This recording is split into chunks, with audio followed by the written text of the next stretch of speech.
طبيعي تعيشي بين ناس ما بتعرف مين معك ومين ضدك. طبيعي تضحكي بوش حدا ويضحك لك وتكتشفي بعدين انه كانوا عم يضحكوا عليكي مو معك. طبيعي تفضفضي وتفكري انك بمحل امان وبعد يومين تلاقي اسرارك حديث الكل. طبيعي تلاقي اقرب الناس عم يطعنوكي مو لانك غلطتي بس لانه ما عادوا يتحملوا يشوفوكي واقفة وثابتة. صارت الناس تحب يلي بيوقع مو يلي بينجح.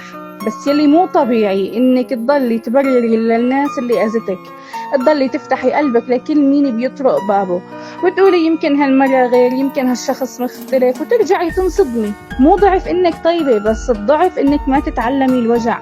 مو غلط، بس الغلط انه نفس الوجع يتكرر ونفس الناس تضل إلها مكان بحياتك. بدك تعيشي احمي حالك، بدك تكملي كوني طيبة بس واعية وسكري باب قلبك شوي شوي. مو كل مين بيحكي معك كلام حلو يستاهل يدخله. هذا الزمن بده ذكاء مو بس نوايا طيبة.